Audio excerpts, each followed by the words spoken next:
Por lo tanto, como estamos en guerra espiritual, debemos estar ungidos por Dios para llevar adelante esta pelea. Pero ¿quieres saber quién es nuestro adversario? El mismo diablo y sus huestes.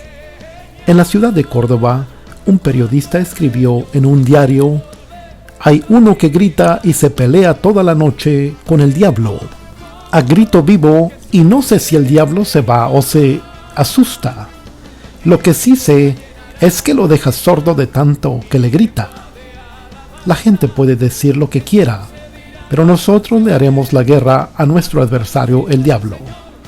El pasaje de 1 de Pedro 5:8 dice: sed sobrios y velad, porque vuestro adversario, el diablo, como león rugiente, anda alrededor buscando a quien devorar. El diablo es el enemigo de Dios y de la especie que Dios creó. En los últimos años, el espiritismo, la macumba, la umbanda, la quimbanda, la brujería, la parapsicología y la meditación trascendental, la adivinación y el control mental han crecido en la Argentina y en muchos países de América Latina. ¿Sabes por qué? La iglesia está muy cómoda disfrutando de las bendiciones de Dios, pero la gente que está afuera necesita oír la palabra. Para aclarar este tema, quiero traer a colación la visión que tuve hace un tiempo y que narré en el capítulo 2.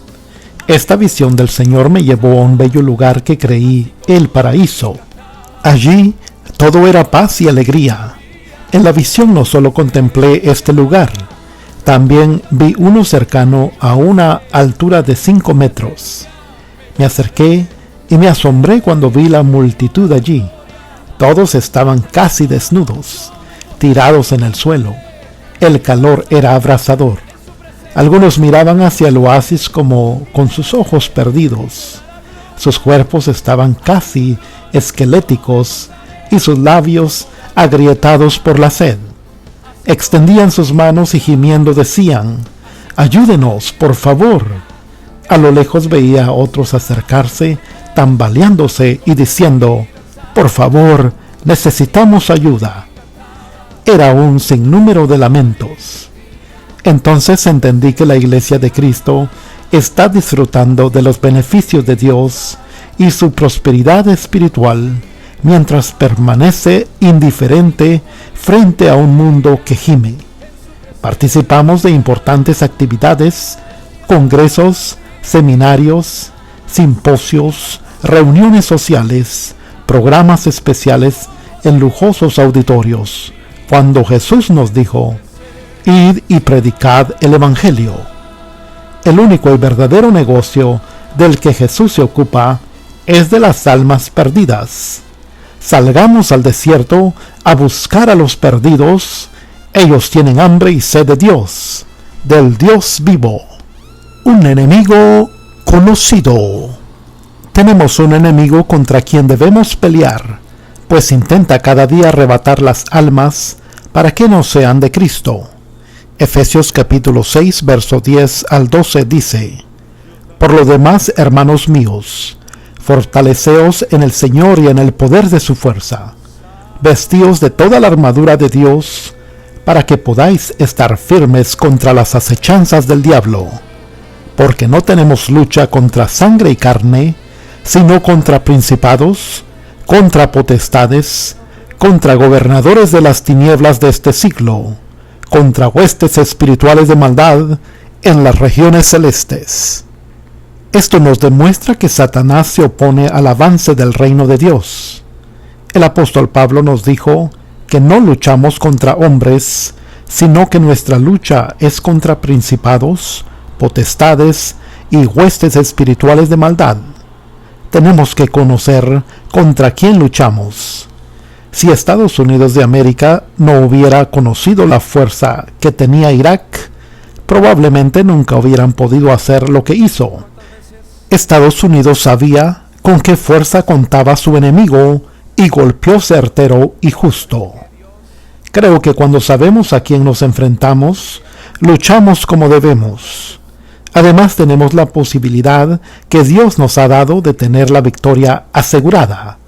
El ejército de Jesucristo es el único en el mundo que antes de pelear tiene la batalla ganada, y esa ventaja no debemos dársela al diablo. Si anda como león rugiente buscando a quien devorar, Jesucristo vino a esta misma tierra para deshacer todas sus obras, y ese mandato también se lo dejó a su iglesia.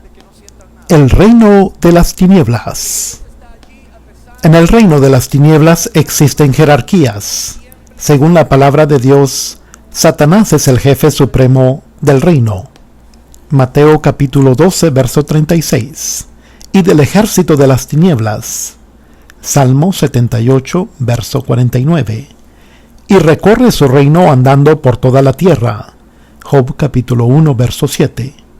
En las escrituras se le llama el príncipe de este mundo. Juan capítulo 12, verso 31. El Dios de este siglo. Segunda de Corintios capítulo 4, verso 4. El gran dragón. Apocalipsis capítulo 12, verso 9. O la serpiente antigua. Apocalipsis capítulo 20, verso 2. Principados. Asimismo, el apóstol Pablo nos dice que hay principados. Colosenses capítulo 2, verso 15. En el diccionario la palabra principado proviene de un término de origen latino que significa el que conduce o guía a un pueblo. Es la máxima autoridad y gobierno en un estado de tipo monárquico. El príncipe o principado tiene poder sobre una nación. Daniel capítulo 10, verso 13 al 20. Potestades. Pablo también nos dice que hay potestades. Según el diccionario, la palabra potestad significa autoridad y dominio sobre una jurisdicción amplia, bien determinada, que le fue designada por el poder real. En este caso, el poder real es de Satanás. La potestad ordena y dirige las actividades u operaciones dentro de la zona que se le encomendó. Gobernadores de las tinieblas. Siguiendo la jerarquía, el apóstol Pablo nos dice que asimismo hay gobernadores de las tinieblas de este siglo. El diccionario dice: el gobernador es el jefe de una provincia, región o ciudad, la cual corresponde a una categoría menor que una potestad. El gobernador tiene autoridad dentro de un ámbito restringido y gobierna según las directivas de la potestad o el apoderado real. Los demonios y huestes. Hasta este nivel jerárquico, los cargos los ocupan los demonios, ángeles malignos. Estos seres infernales actuarían como oficialidad del ejército. Están encargados de dirigir las operaciones de sus huestes. Mateo capítulo 25, verso 41, Apocalipsis capítulo 12, verso 9. Según el diccionario enciclopédico, huestes es el conjunto de soldados de un ejército de campaña. Se emplea este nombre para designar a los secuaces que luchan por una causa, los que se envían a combatir. Cuando nos referimos a huestes, no se incluye a la alta jerarquía del poder militar. Los demonios forman las huestes de Satanás, que según la Biblia son seres sin cuerpo físico, inteligentes y malignos espíritus inmundos, descontentos y viciosos. Las huestes de Satanás son los emisarios que éste tiene. Entran y dominan hombres y bestias. Mateo capítulo 8, verso 28 al 32. Y capítulo 12, del verso 43 al 45. Marcos capítulo 5, verso 8 al 13. Imponen enfermedades físicas. Mateo capítulo 9, verso 33. Marcos capítulo 9, verso 38 al 42. Atormentan, producen enfermedades mentales y conducen al hombre a la corrupción y a la destrucción. Mateo capítulo 5, verso 4 y 5. Quiere decir entonces que Satanás tiene un ejército bien constituido, y el mismo Jesucristo dijo que ese ejército no se dividía, unidos para enfrentar la guerra. Como hemos visto, el reino de las tinieblas tiene sus jerarquías y sus huestes se unen para la maldad. Así que nosotros como cristianos tenemos que ser uno bajo el poder de Dios para enfrentar y vencer las huestes del maligno. En su oración al Padre, Jesús rogó por la unión de todos los cristianos. Esto lo encontramos en Juan capítulo 17, verso 21. Para que todos sean uno como tú, oh Padre, en mí y yo en ti, que también ellos sean uno en nosotros, para que el mundo crea que tú me enviaste. Tenemos que estar unidos, hermanos. Sin importar las diferencias denominacionales, tenemos que ser uno en el Señor. La autoridad que viene de Jesucristo. Cuando Satanás le mostró a Jesús los reinos de la tierra para tentarlo, lo llevó a un alto monte y le dijo: a ti te daré toda esta potestad y la gloria de ellos, porque a mí me ha sido entregada, y a quien quiero la doy. Lucas capítulo 4, verso 6. Jesús, sin desestimar lo que le dijo, miró las potestades y le respondió con un texto de la palabra: escrito está, al Señor tu Dios adorarás, y a Él solo servirás. Mateo capítulo 4, verso 10. Satanás dijo que a él le entregaron los reinos, pero ¿quién se los entregó? ¿Dios? De ninguna manera. Recibió los reinos, pero no de las manos de Dios. Entonces, ¿de manos de quién los recibió? Leemos la Biblia en Génesis 1:28 y veamos la bendición que Dios le dio al hombre al darle la autoridad de señorear y sojuzgar la tierra. Sabemos que la palabra Señor significa amo, dueño. Al decirle señoread la tierra, también le decía que todo era de él. Adán era la corona de la creación, pero al desobedecer, el diablo, que está rodeando la tierra buscando a quien devorar, le quitó la autoridad y el derecho de posesión de esta tierra. Digamos entonces que Adán le entregó a Satanás esa autoridad a través del pecado. Esto nos ayuda a entender que el diablo tiene poder y autoridad y que nosotros estamos aquí para luchar contra él y para arrebatarle las almas que tiene en sus garras. Si no se las quitamos en el nombre de Jesús, él no las soltará. Algunas de estas cosas ya la analizamos en el capítulo 3, pero debemos refrescar varios puntos que aclaran aún más el tema. Estamos de acuerdo en que el hombre perdió la potestad y la autoridad de la tierra, pero Jesús pagó la deuda. Al resucitar, canceló la hipoteca y tiene derecho a exigir la posesión de la tierra. Esta autoridad nos capacita para decirle: diablo, suelta eso que no es tuyo, y se lo quitamos en el nombre de Jesucristo de Nazaret. Satanás está usurpando la tierra, pero nosotros tenemos poder para quitarle todo con la autoridad que viene de Dios. ¿Podemos luchar contra las fuerzas de maldad con armas naturales?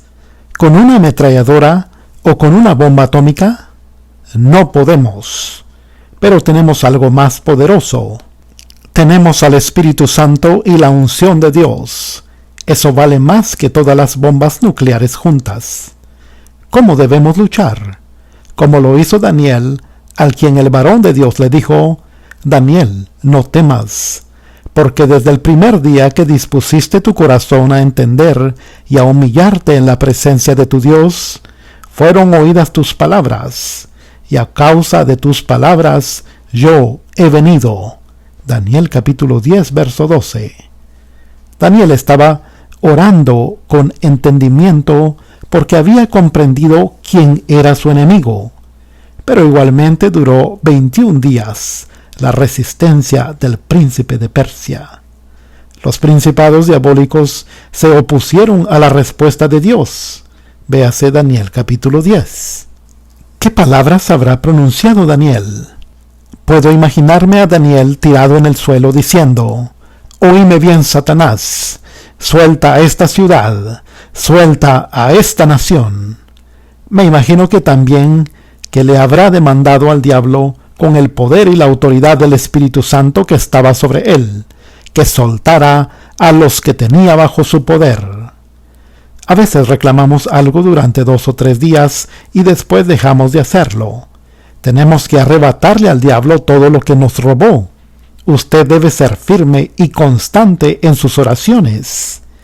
Piense en las batallas espirituales que se están librando en el camino de las respuestas. Si Satanás le robó un hijo que está perdido en este mundo, dígale: «Oíme bien, Satanás, en el nombre de Jesús, suéltalo. Te ordeno que lo sueltes en el nombre de Jesús». Continúe orando y testificando con su vida hasta que el diablo lo suelte. Nuestra lucha es contra poderes de las tinieblas, potestades y principados, no contra hombres. Durante una campaña en Santiago del Estero, mientras oraba junto a un grupo de hermanos, Dios me mostró una nueva visión. Vi un montón de enanitos vestidos de soldados romanos que corrían de un lado para otro. Los veía con armaduras similares a las de los soldados romanos. Caminaban por encima de las armas que estaban tiradas en el suelo y chocaban unos con otros. No entendía qué me mostraba Dios. Entonces le pregunté a Dios: «Señor, ¿qué es esto? Muéstramelo, no entiendo». «Lo que ves ahí son las huestes del diablo», me respondió. «Sí, pero ¿por qué chocan entre sí?», volví a preguntar. Así me respondió: «¿Qué sucede cuando un ejército pierde a su general?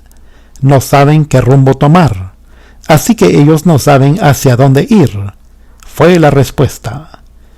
«¿Y por qué las armas en el suelo?», pregunté nuevamente. «Cuando un ejército está derrotado, tira las armas y huye despavorido. Si un ejército huye con las armas, está listo para volver a atacar. El hombre fuerte está atado. Las huestes están derrotadas. He abierto el camino», me respondió.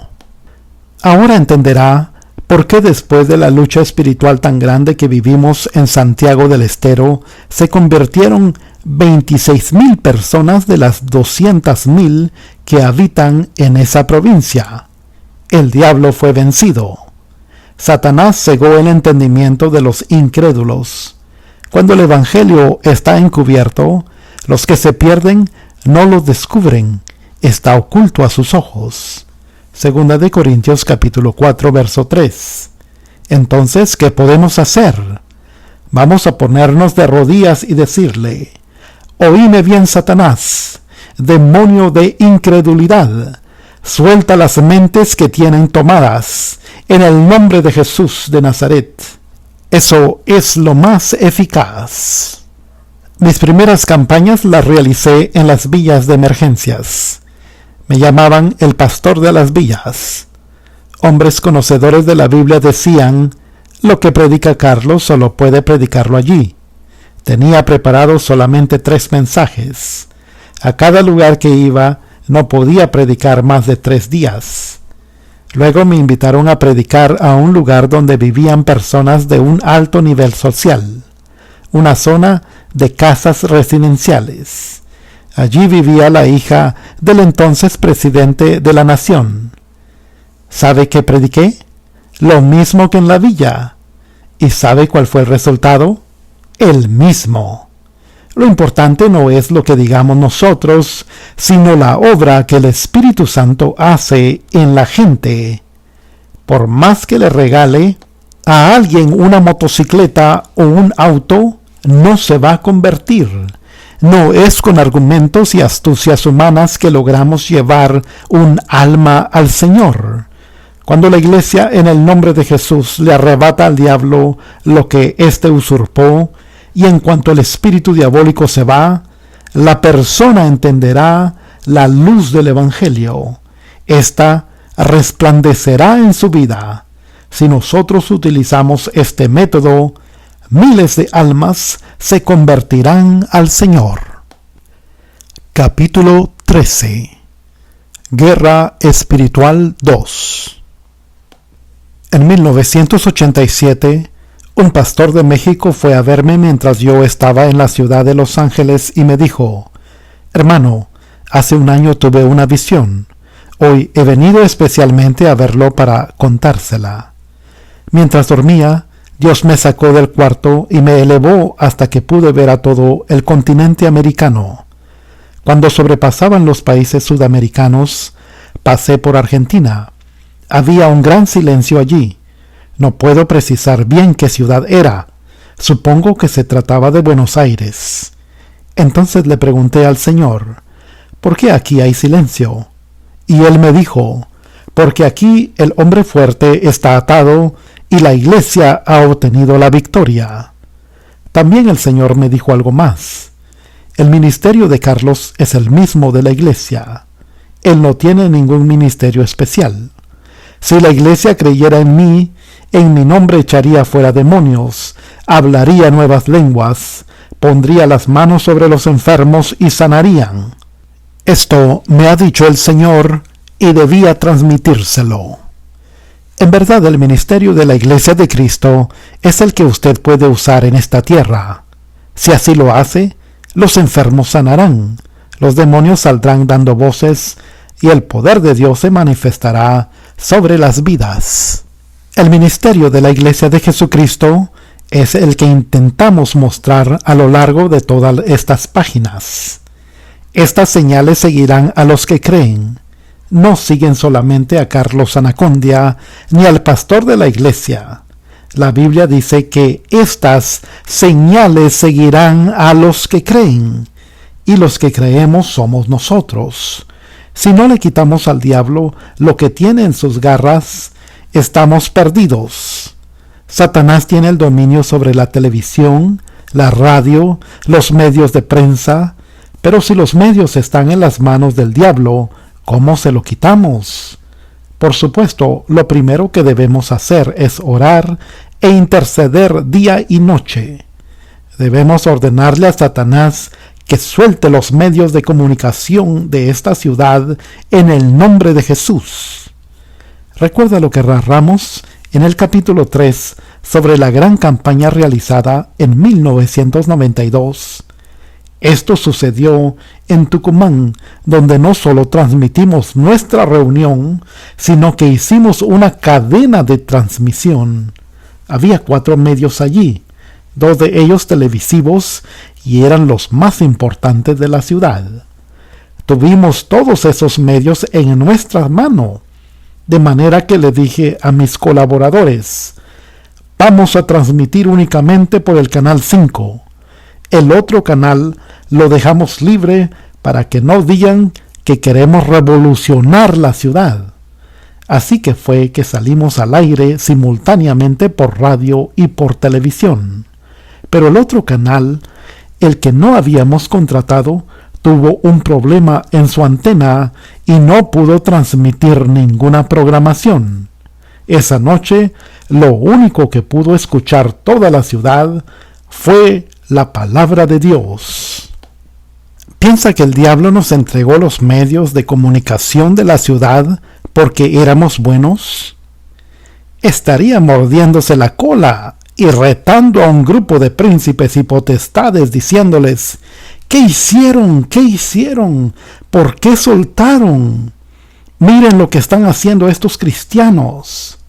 Se derrotó al diablo, y en especial esa noche, ya que todos los tucumanos pudieron ver y oír la palabra de Dios.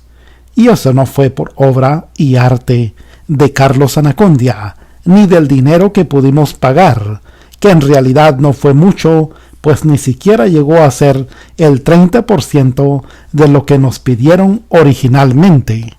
El diablo vino a este mundo a robar y nos quitó los medios de comunicación. Vino a matar y a destruir, y día a día destruye hogares, familias, matrimonios. Sin embargo, tenemos la seguridad en Jesucristo. Para esto apareció el Hijo de Dios, para deshacer las obras del diablo. Primera de Juan capítulo 3, verso 8. Esa noche vi en la campaña acercarse hombres que venían directamente de sus hogares. Estaban escuchando el mensaje por televisión y sintieron el llamado. Algunos se acercaron con el torso desnudo, otros en pijamas y uno en pantuflas. Esto nos demostraba que la gente que estaba en sus hogares cuando escuchaban la palabra decidieron venir a la campaña sin preocuparse cómo andaban vestidos. También 4 jóvenes drogadictos que estaban a punto de suicidarse fueron a la reunión a buscar ayuda. En el instante en que llegaron al hogar, entraron a la carpa de liberación. Allí los ministraron y fueron libres. Todo esto se debió a la palabra de Dios emitida a través de la televisión y la radio. 3 veces en el día se transmitió por televisión la misma programación de nuestra reunión. No le pegamos un mazazo en la cabeza al diablo, sino 3. Fue en esa misma campaña, tal y como señalamos en el capítulo 3, que una mujer vio el milagro de sanidad en su hijo que padecía de síndrome de Down. No recuerdo qué palabra prediqué ese día, pero esa madre creyó y dijo: «Señor, aquí está mi hijo. ¿Qué puedes hacer por él?». Esta madre clamó por su hijo allí, frente al televisor. En ese instante, según testificó después, su hijo empezó a enderezarse, sus ojos comenzaron a cambiar, sus pies se recogieron, su cerebro sanó. Luego de esa noche, la madre llevó a su hijo al médico. El diagnóstico fue contundente: el niño estaba sano. El diablo no va a dejar los medios de comunicación libres si nosotros no se lo quitamos, declarándole la guerra en el nombre de Jesucristo, diciéndole: «Oíme bien, Satanás, suelta mi ciudad, suelta mi barrio, suelta los medios de comunicación, suelta mi país en el nombre de Jesucristo». La iglesia tiene poder y autoridad de hollar serpientes, escorpiones, y nada las dañará. Esta es una verdad muy importante.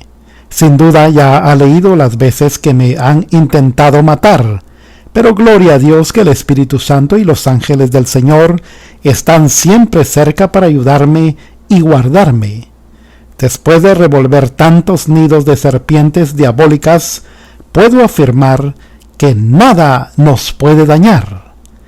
Ahora veamos ¿cuál fue el resultado de esta gran campaña en Tucumán? Como recordarán, no nos permitieron realizar las reuniones en lugar alguno del centro de la ciudad, así que nos trasladamos a los suburbios. Para llegar al lugar donde nos encontrábamos habían que caminar de 3 a 4 kilómetros. Era un sitio difícil. Solamente 2 líneas de ómnibus llegaban hasta allí. Los terrenos se encontraban al lado de una laguna y cuando llovía, el lugar se inundaba. Esto sucedió una noche. Mientras estaba en la reunión veía que entraban mucha agua a la carpa y los zapatos de las hermanas se hundían. Pero a pesar de todo, el resultado fue increíble. No sé a ciencia cierta cuánta gente vive en esa ciudad, pero estoy seguro de que todos escucharon la palabra y el mensaje de Dios, ya que casi 30,000 personas aceptaron a Jesucristo como el Señor de sus vidas. El fenómeno Anacondia. Durante unas reuniones que celebramos en Bolivia, tuvimos una gran lucha con el diablo. Sin embargo, vea la victoria que Dios nos dio. Un diario de Bolivia publicó una nota acompañada de la foto de mi cara mientras oraba. El artículo se titulaba «El fenómeno Anacondia» y decía lo siguiente: «Todas las noches estamos siendo sorprendidos en los diferentes canales de televisión por la presencia de un predicador evangelista, Carlos Anacondia, quien congrega a miles de creyentes. Los mismos, al parecer, esperan un milagro en sus vidas. Hemos sido testigos de desmayos y ataques de histeria de parte de los creyentes. ¿Qué significa este fenómeno? ¿Milagro, hipnosis colectiva o...? Además, dicho sea de paso, Anacondia es un excelente comunicador social. Sabe llegar a sus seguidores. La mayoría de los canales de televisión a partir de las 22:30 horas nos han ofrecido una hora de las predicaciones de este señor, quien seguramente tiene los recursos económicos suficientes como para gastar un dineral en contratar una hora diaria de televisión para transmitir durante el horario de mayor audiencia. ¿Qué dice la Iglesia Católica de este fenómeno? Pues se rompían la cabeza pensando, ¿de dónde sacó este hombre el dinero? Seguro que gastó un dineral. Realmente, queridos hermanos, les cuento que no había gastado ni un solo centavo para obtener esas horas televisivas. Lo único que sí hicimos fue orar y quitarle al diablo lo que tenía en sus garras, los medios de comunicación de esa ciudad. Al averiguar quiénes pagaban los anuncios a color de los diarios más populares de la ciudad, nos enteramos que personas adineradas lo habían hecho. Lo mismo sucedió con la televisión. Podría relatarles cientos de historias como esta para que entienda que el Evangelio no consiste solo en palabras, sino en poder de Dios. Antes de mi conversión, contrataba mucha publicidad radial para promocionar mi empresa comercial. Por esta razón estaba vinculado a muchas personas que trabajaban en la radio. Cuando conocí a Dios dije, ahora que estoy en el Evangelio voy a ir a las emisoras radiales y conseguir espacios para que el pastor Jorge Gomeleski predique. Apenas comenzaba a conocer las cosas del Señor, pero recorrí todas las emisoras que conocía. ¿Y sabe cuál fue la respuesta? Se reían en mi cara y me decían, no, para predicar el Evangelio tenemos al obispo católico que es nuestro asesor espiritual y él es el que se encarga de los espacios. Choqué contra las puertas de todas las emisoras a pesar de que creía que iba a ser fácil. Fue entonces que me puse a pensar en cuál podría ser la solución y decidí ir a Uruguay, a una emisora llamada Real. Allí conseguí un espacio. Esta emisora se escuchaba en la ciudad de Buenos Aires, pero había que tener una radio tipo aficionado para poder recepcionarla. Igualmente lo hicimos con mucha alegría e entusiasmo. Transmitimos el segmento durante 4 años en esta emisora. Pero piensen esto, en 1980 fui a pedir 5 minutos de radio y me echaron sin imaginarme que 4 años más tarde me llamarían para preguntarme si necesitaba un espacio. Me entregaron 5 horas para que pudiéramos predicar el Evangelio. No era una emisora desconocida, sino una de las más escuchadas del país. Algo sucedió en Argentina. El diablo tuvo que liberar los medios de comunicación porque la iglesia los comenzó a reclamar y le ordenó que los soltara en el nombre de Jesucristo. Esto no pasó por casualidad. Nada en Dios es casual. Él tiene un propósito y un plan. Quiere decir entonces que nosotros debemos reclamar todo lo que necesitamos para la obra de Dios, ya sea una iglesia, un centro de reuniones multitudinarias, un programa de radio, etc. Todo lo que no esté en manos de la iglesia se lo debemos reclamar al Señor y quitárselo al diablo en el nombre de Jesucristo. Durante mucho tiempo los espacios nocturnos de las emisoras radiales más importantes del país los ocupaban la iglesia. Cada día se transmitía la palabra de Dios a cientos de personas que escuchaban. Hoy Argentina cuenta con centenares de emisoras radiales evangélicas a lo largo de todo el país. Como Iglesia de Cristo tenemos la gran responsabilidad de desenmascarar a nuestro enemigo.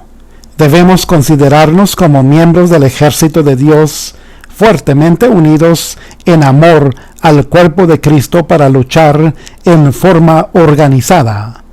Juntos respondemos al mando del gran comandante en jefe de este ejército de los cielos, que es Jesucristo. Además, sabemos que contamos con la ayuda del Espíritu Santo, que nos guía en todas las cosas y nos capacita para salir victoriosos en toda batalla. Mateo capítulo 12, verso 28. Es cierto que nuestro enemigo, el diablo, tiene una gran inteligencia y experiencia, aunque no puede descubrir ni nuestros sentimientos ni nuestros pensamientos. Este enemigo tiene un ejército unido y organizado. Se dice que el diablo sabe más por viejo que por diablo, y tal vez sepa que nuestro punto débil es la unidad entre los hermanos como para formar un ejército unido y firme. Sin embargo, nosotros como iglesia y soldados del ejército de Jesucristo debemos tomar conciencia de la clara y fundamental ventaja que tenemos. Somos el único ejército en el mundo que tiene la batalla ganada antes de comenzar a combatir. Esto se debe a que Jesucristo nos dio la victoria al derrotar a nuestro enemigo en la cruz del Calvario. Hebreos capítulo 2, verso 14. Quizás usted se pregunte, ¿por qué si ya tenemos ganada la batalla, el diablo ha tomado ventaja sobre la iglesia de Jesucristo? Sucede que no hemos tenido en cuenta al diablo como nuestro principal enemigo. Hemos estado afanados en construcciones de grandes y hermosos templos y nos hemos olvidado que tenemos un enemigo que nos quiere destruir. Sabe que está vencido, cree en el poder de Dios y tiembla. Por lo tanto, no se presenta abiertamente, sino que se esconde. Lo que debemos hacer es buscarlo, localizarlo, donde esté operando en lo oculto, en el lugar donde se encuentre y derrotarlo en el nombre de Jesús, para que Satanás no gane ventaja alguna sobre nosotros, pues no ignoramos sus maquinaciones. Segunda de Corintios capítulo 2, verso 11. Esta es una de las razones por las que la iglesia muchas veces se encuentra desalentada y en derrota. No ha enfrentado a su enemigo. Se mantiene indiferente mientras que Satanás permanentemente hace sus incursiones desde la oscuridad contra la iglesia de Jesucristo. Por lo tanto, debemos enfrentar a nuestro enemigo y recordarle su derrota a través de la sangre de Cristo. No es aconsejable que nos enfrentemos a los demonios de un lugar sin habernos dirigido antes al hombre fuerte de ese lugar, quien es el que coordina las operaciones estratégicas y tácticas de las huestes espirituales de maldad. Una vez que atamos y echamos fuera al hombre fuerte de esa área, y a los ángeles de maldad que los secundan, los demonios pierden protección, quedan desamparados y vulnerables a nuestro ataque y al de los ángeles de Dios que en ese momento nos ayudan. Estos ángeles de luz son nuestros consiervos y participan en las conquistas del reino de Dios. Cuando los demonios se quedan sin su cabeza y sin su apoyo aéreo, se genera la huida en medio de confusión y temor. El número de demonios en la fuerza de Satanás es muy grande. Mateo capítulo 12, versos 26 al 27, capítulo 25, verso 41. Si inutilizamos a unos pocos, eso no disminuirá la potencia de su ataque. Pero si nos volvemos contra el príncipe, la potestad y el gobernador, en el nombre de Jesús, desorganizamos sus fuerzas, y cuando el Espíritu de Dios caiga con poder sobre los demonios, estos se disparcirán y huirán despavoridos. El efecto de atacar primero a la cabeza del ejército de las tinieblas no es producto de supersticiones ni fantasía.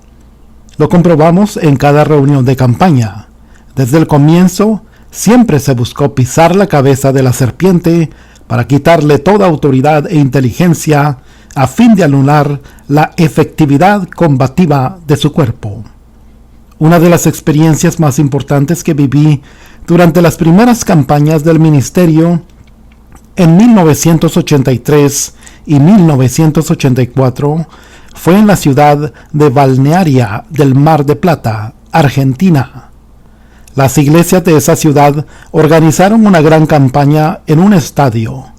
Al día siguiente de habernos registrado en el hotel y mientras mirábamos junto a un colaborador del ministerio el mar por un ventanal, Dios nos mostró una visión.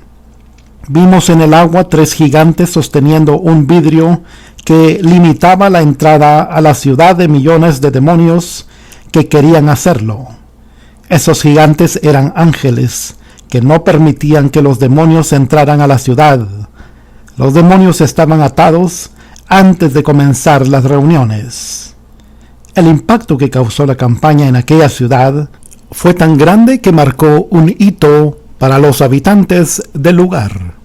Dios obró en la ciudad del Mar de Plata de manera impresionante. Algunas personas que pasaban a 10 cuadras de donde se estaban llevando a cabo las reuniones caían al suelo tocadas por Dios. Otros se manifestaron demoníacamente dentro de los ómnibus al pasar frente al estadio donde nos reuníamos, de modo que los bajaban y los traían a la campaña. Toda la ciudad estaba al tanto de lo que pasaba allí. Cuando la reunión finalizaba, la gente se llevaba a sus casas los cassettes con las predicaciones y los endemoniados se manifestaban también en sus hogares. El cielo estaba abierto sobre esa ciudad. La gente asistía sola a las reuniones. Personas que nadie había invitado llegaban y se convertían. Para darnos una idea de lo que allí sucedió, podemos decir que en una ciudad de 400,000 habitantes aceptaron al Señor públicamente 83,000, o sea, el 20% de la población. Las restauraciones dentales eran una de las sanidades más comunes que sucedían. Calculamos que al menos una persona de cada familia tenía una muela arreglada por Dios. Los medios de prensa vinieron a ver qué sucedía y lo publicaron. La campaña y los milagros fueron la portada de varias revistas del medio secular.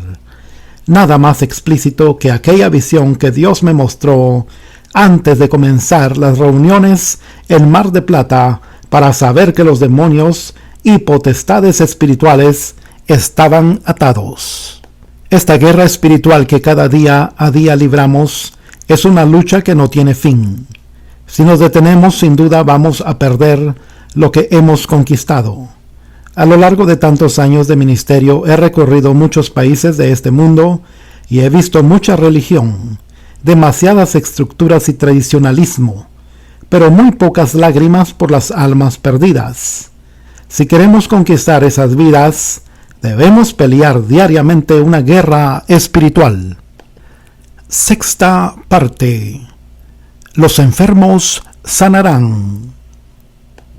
Capítulo 14. El toque sanador. Diagnóstico: cáncer en los huesos con metástasis. Lo que ocurrió con mi tío Fernando fue un testimonio impactante. Estaba muy grave, internado en el Hospital Francis de la ciudad de Buenos Aires. El diagnóstico médico era cáncer en los huesos, complicado con metástasis en diferentes partes del cuerpo y especialmente en los riñones. Los huesos de su cuerpo estaban casi pulverizados, a tal punto que le realizaron una biopsia y eran como polvo. Tanto había avanzado la enfermedad que su cuerpo se debilitó y llegó a pesar 45 kilogramos. Debido a su grave estado, los médicos no se animaban a realizar un tratamiento con rayos ni quimioterapia. Era un caso terminal. Estaba desahuciado. Vivía a base de calmantes, Tan grande era el dolor que le ponían unas bolsas con arena entre las rodillas para que no le rozaran y no le causaran tanto dolor. El simple contacto con las sábanas le molestaba. Vivía en una queja. Nada lo aliviaba. Mi mamá y mi tía me pidieron que fuera a ver a Carlos Anacondia, que estaba en Mar de Plata realizando una campaña. Así lo hice. Planifiqué llevar un pijama de mi tío para que el pastor Anacondia orara, pero a causa de la ansiedad por llegar, lo olvidé en la habitación del hotel. Al entrar al estadio me sorprendió ver la tribuna cubierta de personas y Anacondia caminar entre la gente orando por todos. Cada persona que tocaba se caía. Era la primera vez que veía esto. Tenía mucha fe que Dios podía hacer algo, de modo que entré al terreno del estadio. Mientras Anacondia ministraba a la gente, intenté contarle lo que sucedía, pero inmediatamente me impuso sus manos y caí. Permanecí en el piso, no sé por cuánto tiempo. No creo que hubiera escuchado el motivo por el que yo iba, pero Dios lo conocía. Después supe que esa misma noche mi tío experimentó una mejoría de salud. Al día siguiente regresé a Buenos Aires con la ropa que no había podido llevar al estadio. Sin embargo, mi tía por fe igualmente visitó a mi tío y le llevó esa ropa. Hacía 3 meses que no se podía levantar de la cama. Una noche, de pronto lo vemos caminando por el pasillo. Esta fue una señal tremenda. A partir de ese día, cada noche lo pesábamos y comprobábamos que aumentaba 1 kilogramo. Al tercer o cuarto día, como el médico vio que evolucionaba, dijo: ahora sí puede soportar la quimioterapia. Cuando se aplica quimioterapia, por lo general la persona pierde peso, pero él, a pesar del tratamiento con esas drogas tan fuertes, continuaba aumentando. Todas las noches se agregaba 1 kilogramo más. En la cuenta final había aumentado los 25 kilogramos perdidos durante la enfermedad. Al ver la constante mejoría, los médicos decidieron hacerle nuevos estudios. El primero fue del riñón y el resultado indicaba que estaba totalmente sano. Luego le realizaron otro examen de los huesos, y lo que antes era polvo, ahora estaba sólido completamente. Finalmente nos dijeron que ya no hacía falta que estuviera en Buenos Aires y que ya podíamos regresar a Junín, nuestra ciudad. Una especialista en oncología, muy conocida del Hospital Francés en Buenos Aires, dijo: esto es un milagro de Dios. Nunca vi un prodigio tan grande. Este hombre estaba prácticamente en el ataúd. Era un enfermo terminal. Cuando los vecinos lo vieron llegar a Junín, se produjo un alboroto muy grande en el barrio. Los primeros días que salió a caminar por las calles, la gente salía para verlo pasar. Decían: este es el hombre que estaba prácticamente muerto y ahora está en medio de nosotros. Era un muerto que había resucitado. Ha sido un milagro de Dios. A raíz de esta sanidad, la esposa, los hijos y otros familiares comenzaron a asistir a la iglesia. Además, parte de las personas que formaban la congregación a la que pertenezco son producto de este testimonio. Hace algunos meses, la doctora que lo había tratado vino a nuestra ciudad. La esposa de mi tío, que es una creyente fiel, fue a verla y le preguntó: ¿se acuerda del caso de mi esposo? Claro, ¿cómo no voy a acordar si fue el único milagro tan grande que vi en mi vida?, respondió la doctora. Mi tía, que es muy valiente, dijo: nosotros siempre oramos agradeciéndole a Dios por ese milagro y ahora también vamos a orar por usted. Después de esta experiencia, me aferré mucho más al Señor. Creo que cuando Dios bendice a una persona de esta manera, esto se extiende a toda una familia y a todo el barrio, y eso fue lo que pasó. Roberto, Junín, provincia de Buenos Aires, Argentina. Fernando, el protagonista de esta sanidad, relató lo siguiente: me sentía mal, tenía dolores en todo el cuerpo, no podía descansar. Tanto era así que en la cama matrimonial dormía yo solo, porque para poder cambiar de posición tenía que rodar a causa de los fuertes dolores. Esa situación se prolongó por espacio de casi un año. En ese tiempo me vieron muchísimos médicos, casi 22. Ninguno determinaba el diagnóstico, hasta que uno de ellos me hizo ciertos estudios ante la sospecha de que fuera cáncer. Me remitió a Buenos Aires, al Hospital Francés. Allí me atendió una especialista en oncología y me diagnosticó cáncer en los huesos con metástasis. Tan grave era la enfermedad que los médicos me pronosticaron 15 días de vida.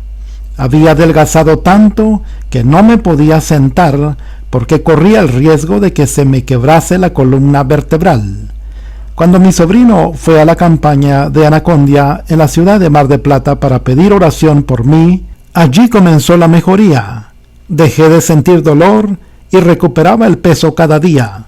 Fue tal la sorpresa que los médicos que aún no lo pueden creer, hoy, 11 años después, estoy sano para la gloria de Dios. En 1979 vivimos el enfrentamiento de dos grandes fuerzas: la dirigencia militar que gobernaba nuestro país y el fuerte deseo que teníamos los que habíamos experimentado en ese año por primera vez el poder de Dios. Anhelábamos predicarle a los perdidos, orar por los enfermos y que éstos recibieran sanidad. Por lo tanto, decidimos entrar en un sitio lleno de este tipo de personas, los hospitales. En plena época militar en Argentina no era sencillo entrar a los centros de atención médica para orar por los enfermos. Así, durante el horario del mediodía, cuando cerraba mi comercio, iba a orar al hospital. Siempre antes de entrar le decía a Dios: Señor, hazme invisible para poder entrar y que nadie me lo impida. Y así sucedía. Entraba al lugar, oraba por los enfermos y Dios los sanaba. Era sencillo. Ellos creían y yo no dudaba. Cierto día me visitó un hermano que en ese entonces trabajaba en mi empresa. Ambos nos convertimos el mismo día y me dijo que una prima suya tenía cáncer en las tiroides y estaba muy mal. Ya la habían operado, le habían quitado las glándulas y aplicado cobalto hasta quemarle toda la piel del pecho. Tal era el dolor en el cuerpo quemado por el tratamiento que esa mujer ni siquiera soportaba las sábanas que la cubrían. Entonces, inmediatamente fuimos a su casa a orar por ella. Al llegar, la señora se levantó de la cama con mucho esfuerzo y a pesar del dolor nos recibió. Sabía que le llevábamos el mensaje de la palabra de Dios, de modo que oramos con fe por ella. Leímos la Biblia y le dijimos que Dios la amaba y que podía sanarla de su enfermedad. Cuando salimos de esta casa, le dije al hermano: Dios la sanó. Tengo la seguridad de que Dios la sanó. Y él me respondió: amén, lo creo. Al día siguiente de esta oración, la llamamos por teléfono a su casa para saber cómo seguía. Teníamos la certeza de que algo sobrenatural había sucedido. La familia entonces nos dijo: no lo podemos creer. Algo pasó. La mujer estaba levantada cocinando. Había limpiado el patio y realizado una gran cantidad de quehaceres domésticos. Luego nos contó lo sucedido. Al día siguiente de la oración, mientras el esposo estaba en el trabajo y los niños en la escuela, decidió salir a barrer la vereda. Las vecinas que estaban al tanto de su enfermedad le decían: mujer, tienes que entrar a tu casa e ir a la cama. Cuando venga tu familia se va a enojar. Pero ella le respondía: no me voy a morir. Dios me sanó, estoy sana. Este milagro ocurrió a fines de 1979. Ya han pasado muchos años y aún hoy ella sigue viva y sana. Según los médicos, ese día o al día siguiente debió haber muerto, pero Dios hizo un milagro. Las sanidades físicas son también parte de las señales de Dios a los hombres. Al enfrentarme en cada reunión al asombroso milagro de una sanidad, mi alma se alegra por varias razones. Una de ellas es ver esas caras de dolor que llegan a las campañas se transforman en rostros de emoción y alegría al recibir el milagro. Cada señal que evidencia el poder de Dios indica al hombre la necesidad de volverse a Él. Muchos seguían a Jesús porque veían las señales que hacía con los enfermos. Juan capítulo 6, verso 2. Todos los incrédulos se acercaban a las reuniones para buscar reales evidencias de los milagros. Pero después de ver las sanidades, solo les quedaba arrepentirse de sus pecados. Esta es la otra razón que me causa alegría. Saber que almas son salvas al ver estos milagros de Dios. En la ciudad de Encarnación, Paraguay, Benita nos relató su milagro. A los 37 años de mi vida comencé a enfermarme, tanto en Asunción como en Encarnación, que me vieron todos los médicos posibles. Tenía muchos dolores y constantes hemorragias. Sin saber qué hacer, me remitieron a la ciudad de Posadas para recibir atención médica. Mi hija, que vivía en Buenos Aires y era creyente, fue a verme. La doctora le dijo que me debían intervenir quirúrgicamente con urgencia porque la enfermedad estaba muy avanzada. Tenía cáncer de útero. Mi hija decidió trasladarme a Buenos Aires para que me operaran. Al llegar a la ciudad me llevó a la campaña del hermano Carlos Anacondia. Allí acepté a Jesús como mi salvador personal. Esa misma noche creo que recibí la sanidad, pero no la comprobé hasta el momento exacto de la operación. La misma mañana que salía hacia el hospital para ser operada, sentí una voz que me dijo: «No te van a operar, estás sana». Inmediatamente miré hacia los lados para ver quién me hablaba, pero nadie estaba cerca de mí, solamente una sobrina que negó haberme dicho algo. En los estudios previos a la intervención, los médicos vieron algo diferente. Los doctores comenzaron a venir a verme, primero uno, luego otro, y así sucesivamente. Al final, uno de ellos decidió enfrentarme y me dijo: «Señora, usted está sana, no tiene ningún cáncer». Al regresar a mi casa, mi esposo no creyó mi sanidad, pero yo debía demostrarle que había recibido un milagro. Insistía en que no quería operarme. Entonces le pedí a Dios una señal para que él creyese y me la concedió. A los 48 años de edad, Dios me regaló un embarazo seguido de un precioso bebé llamado Jorge. Hoy, todos juntos, asistimos a una iglesia evangélica y servimos al Señor. Propósitos de la sanidad. Uno de los principales propósitos del Señor a través de estas señales milagrosas es salvar a los pecadores para que se vuelvan a Él. Jesucristo no clasificaba las reuniones en cultos de evangelización ni cultos de sanidad. La Biblia dice en el Evangelio de Lucas capítulo 9, verso 6, que Jesús y sus discípulos pasaban por todas las aldeas anunciando el Evangelio y sanando enfermedades. Anunciaba el mensaje de salvación y también sanaba a los enfermos. Realmente no creo que todos ya eran salvos como condición para acceder a la sanidad. La sanidad divina es el proceso por el que Dios actúa de forma sobrenatural sobre las personas, impartiendo vida y salud.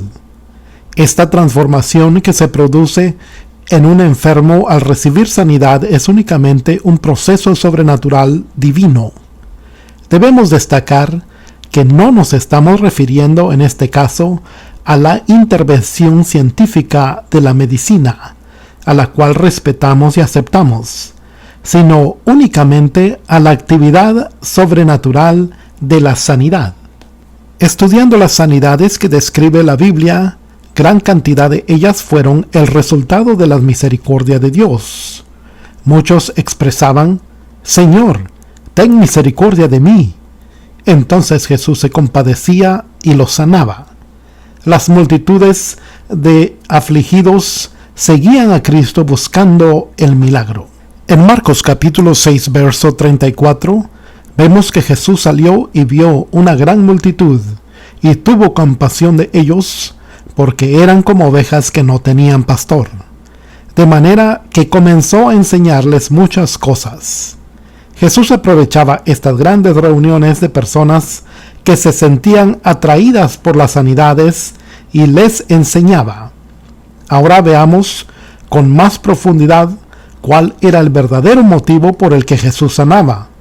En primer lugar, y el más importante, era glorificar al Padre por el milagro. En segundo lugar, lograr el cambio que esa sanidad producía en la persona. Ese milagro haría un cambio en su vida y serviría al Señor. Cuando Jesús liberó al endemoniado gadareno, éste quería seguir a Jesús.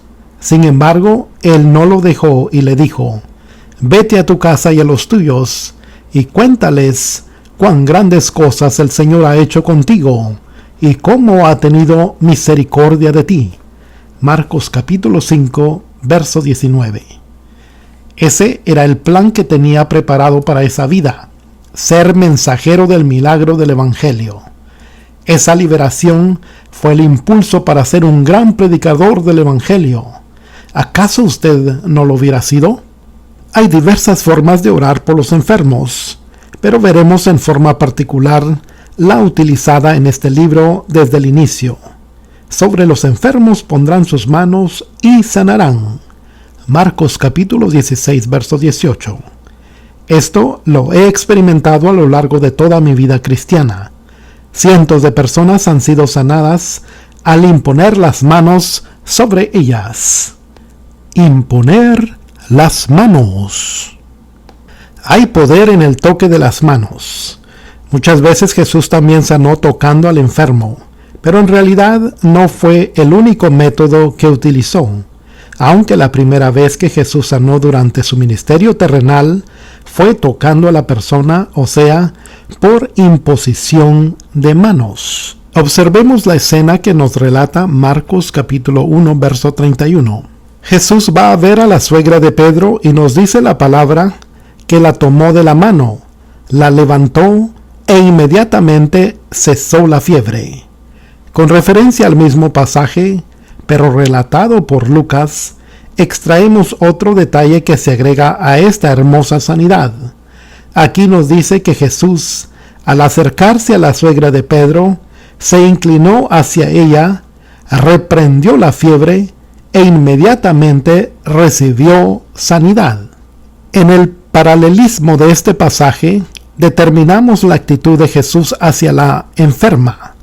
Se acercó e inclinó hacia ella, tomó la mano, oró reprendiendo la enfermedad, e inmediatamente la mujer sanó. Tan solo un toque de Jesús determinó la sanidad de esa persona. El toque tiene en sí mismo una importancia particular. Los niños siempre sienten seguridad cuando su madre los toca. Aunque no se emita la palabra alguna, ese pequeño toque es una manera especial de decir: estoy contigo. Ahora veamos, ¿qué sucede si impongo las manos sobre un enfermo y realmente no creo que esta persona va a sanar? Probablemente no sanará. La fe es lo que diferencia a la enfermedad y a la sanidad. Debemos entender que no hay ningún poder en lo físico de nuestras manos, pero sí en la unción y poder del Espíritu Santo que fluyen a través de ellas. Esto nos lo corrobora la Biblia en el siguiente verso: «Y hacía Dios milagros extraordinarios por manos de Pablo». Hechos capítulo 19, verso 11. Cuando usted, líder, pastor, ora en su congregación por sanidad, siempre lo hará creyendo que Dios obra milagros y que esa noche será especial. La persona por la que está orando reconocerá su fe y autoridad divina y a la vez activará la fe en su propia sanidad. De esta manera accederá a la liberación. Por lo general, cuando oro por los enfermos durante mis campañas, inmediatamente después les pido que hagan lo que sus enfermedades no les permitía hacer antes. Allí veo a las personas que no podían levantar los brazos intentar hacerlo, a los que no podían caminar o correr dar los primeros pasos. Otros comienzan a palparse los quistes, tumores o fibromas que abultaban en los cuerpos. De inmediato las lágrimas brotan de quienes miran con ojos expectantes los resultados de la oración de fe. Cada una de estas personas comienza a poner su fe en acción. Cada intento de probar la sanidad demuestra fe. Después les pido que se acerquen a la plataforma a dar testimonio de lo que experimentaron a fin de que inspiren fe en otros que aún no han recibido el milagro. Oración por prendas. Una madre se acercó desesperadamente a la campaña que estábamos realizando en el barrio de La Boca en la ciudad de Buenos Aires. Su hijo estaba internado de mucha gravedad en el hospital Argerich, ubicado a unas pocas cuadras del lugar. Traía en las manos un pañuelo de su hijo para que orásemos por él. El niño se encontraba en estado de coma irreversible con respirador artificial. Por esta causa decidió llevar una prenda para que oráramos por él. Esta mujer se acercó con fe para orar por su hijo, al que los médicos le declararon muerte cerebral, y Dios respaldó esa fe sincera. Al regresar a la sala de terapia intensiva del hospital, la madre puso el pañuelo sobre la frente de la criatura, quien milagrosamente reaccionó y comenzó a hablar. Cuando esto ocurrió, las madres que estaban cuidando a sus niños en la misma sala se peleaban por ese pañuelo. Una de las personas que estaba en ese momento me contó después que cuando lo ponían en otros cuerpos enfermos, muchos sanaban al instante por el poder de Dios. Al cabo de unos días, esa madre se acercó a relatarnos el testimonio y darle la gloria a Dios por el gran milagro recibido en este hospital. Tales como este, he visto y oído sobre milagros de sanidad y liberación a través de la oración por las prendas del enfermo que no pueden asistir a la campaña. Por lo general, en cada reunión, muchas personas traen prendas, pañuelos, pijamas, etc., de alguna persona enferma que no pudo asistir a causa de su enfermedad. Estos elementos suelen ser de mucha bendición para los afligidos. La Biblia relata sanidades ocurridas de esta manera. En el libro de Hechos capítulo 19, verso 11 y 12 dice: Y hacía Dios milagros extraordinarios por mano de Pablo, de tal manera que aún se llevaban a los enfermos los paños o delantales de su cuerpo, y las enfermedades se iban de ellos, y los espíritus malos salían. Simplemente creo que estas sencillas piezas de telas ungidas por el Espíritu Santo pueden sanar enfermos y liberar oprimidos. Debemos recordar siempre que Dios quiere sanar, y muchas veces no solo existen ataduras demoníacas detrás de cada enfermedad, sino que pueden ser propósitos especiales de Dios en nuestras vidas para enseñarnos a atravesar pruebas. ¿Por qué no todos los enfermos reciben sanidad?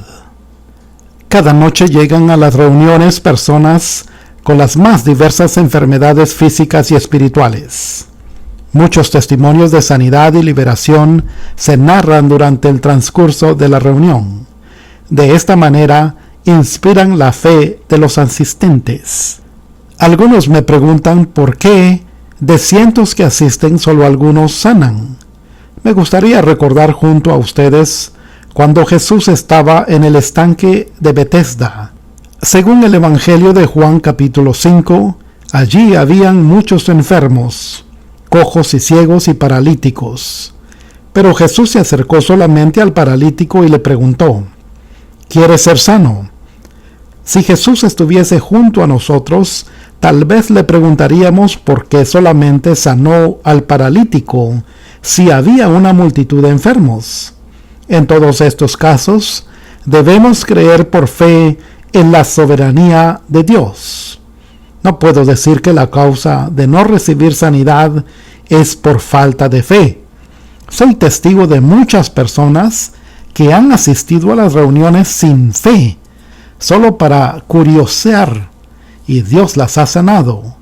Algunas subían a la plataforma felices y temblando y testificaban: yo no creía, vine hasta aquí para burlarme y Dios me sanó.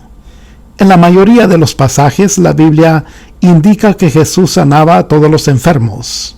En algunos de estos leemos: le siguió mucha gente y sanaba a todos.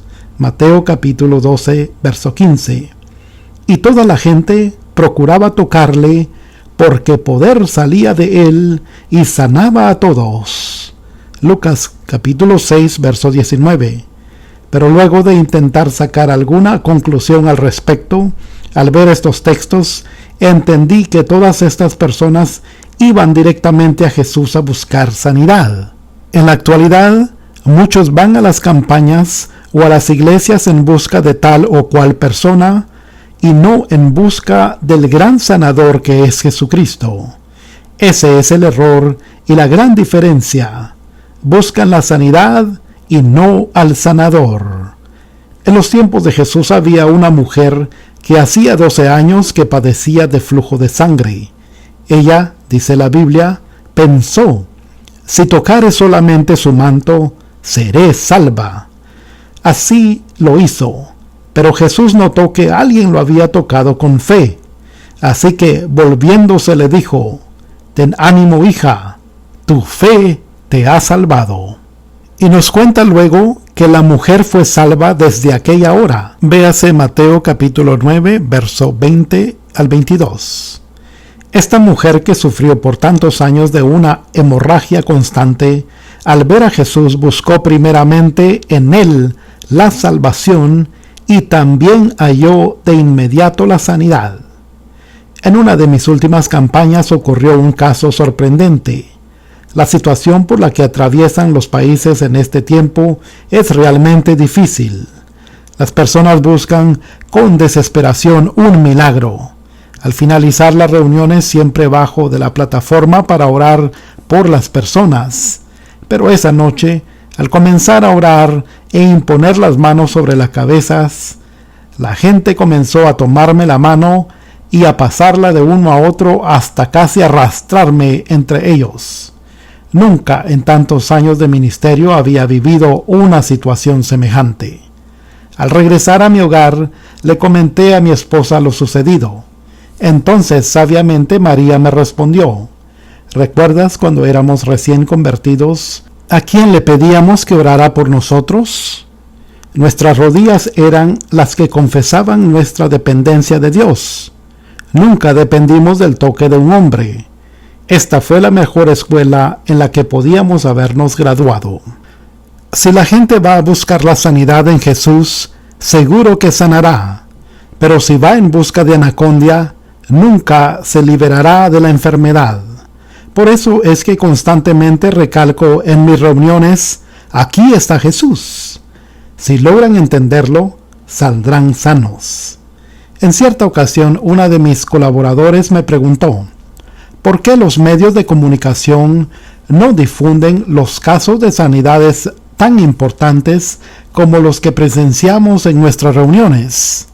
Entonces le respondí que no estaba en la sabiduría humana el entender a Dios.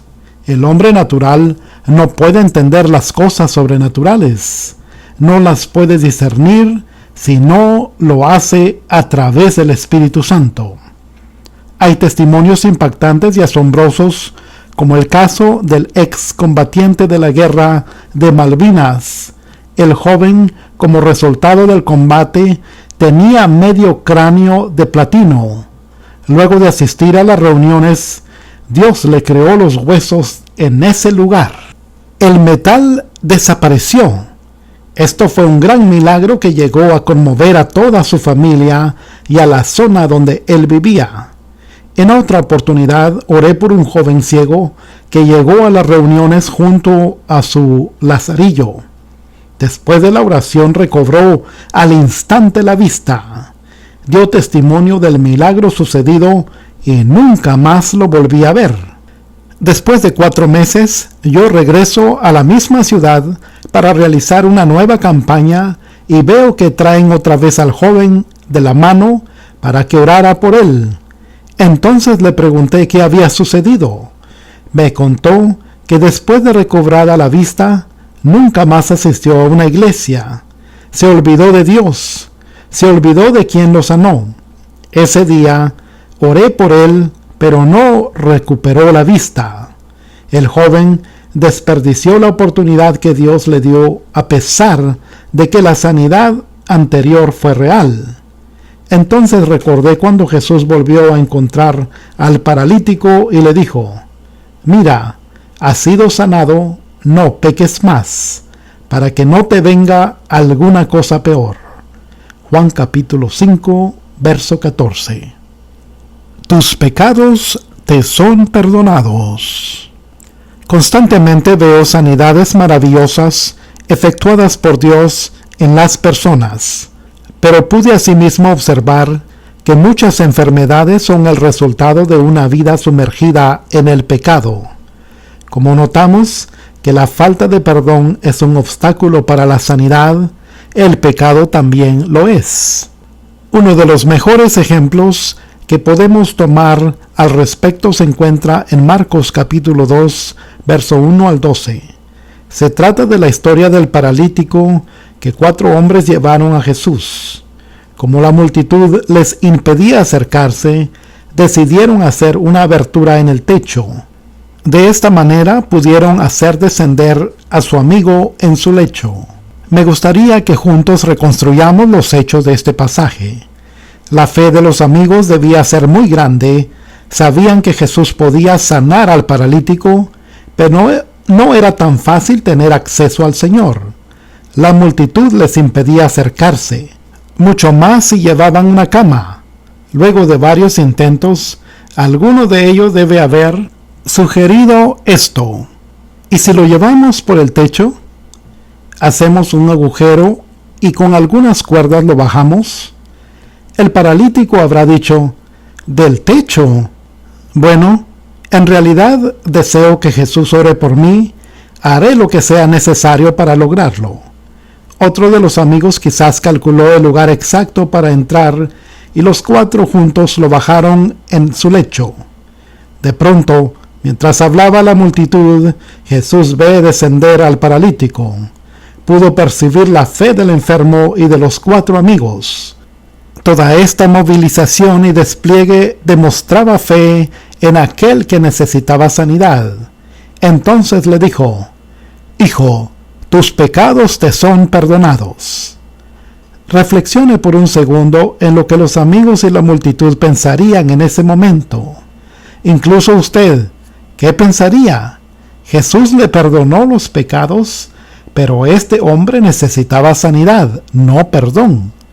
Por supuesto que Jesús supo enseguida cuáles eran los pensamientos de estas personas y les dijo: ¿por qué caviláis así en vuestros corazones?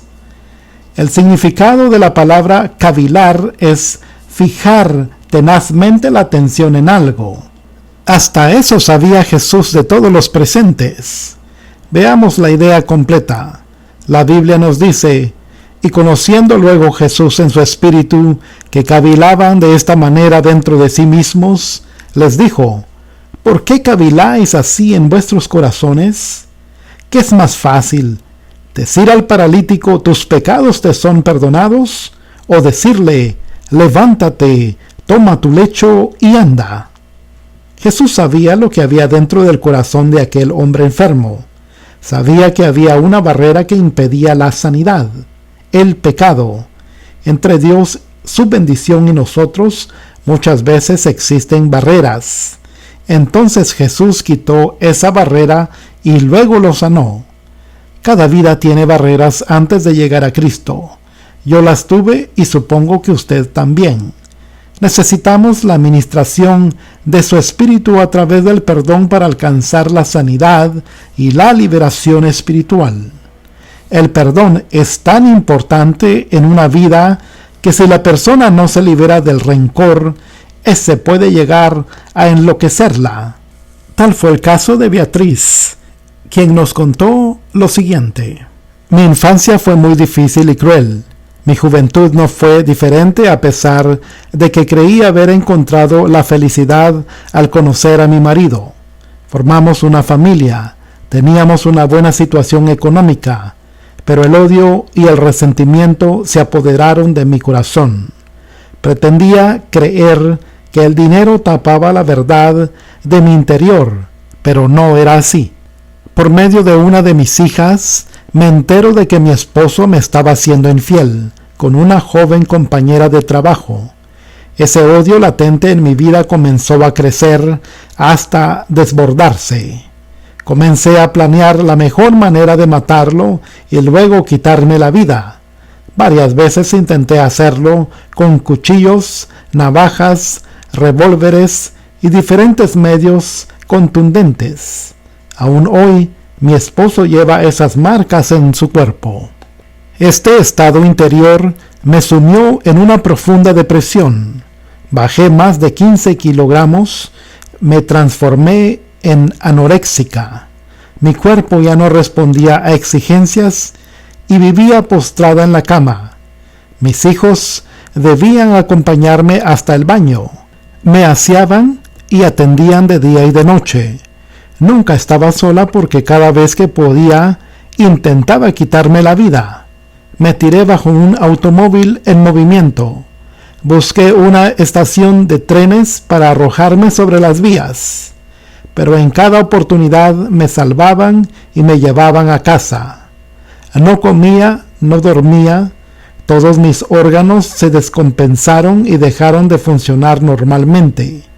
Eso me produjo una parálisis hemipléjica que torció por completo la cara y parte de mi cuerpo en el lado derecho. Los médicos me diagnosticaron esquizofrenia paranoica. El paso siguiente fue el hospital neuropsiquiátrico donde me internaron. Sin querer escuché por radio que a pocas cuadras de mi casa estaría el evangelista Carlos Anacondia orando por sanidad. Decidí ir. Me burlé a todos los que me cuidaban y me escapé hacia allá haciendo un esfuerzo sobrehumano. Tan deplorable era mi estado que al llegar al lugar los sugieres me tomaron y me llevaron al área de consejería para hablar conmigo. Realmente estaba loca.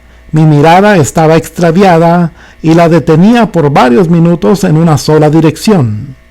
Cuando el evangelista oró, sentí algo muy especial en la parte derecha de mi cuerpo, donde tenía la parálisis. Sentí además un dolor muy profundo, precisamente en la cabeza. Al instante tuve la sensación de que algo muy pesado salía de mi hombro.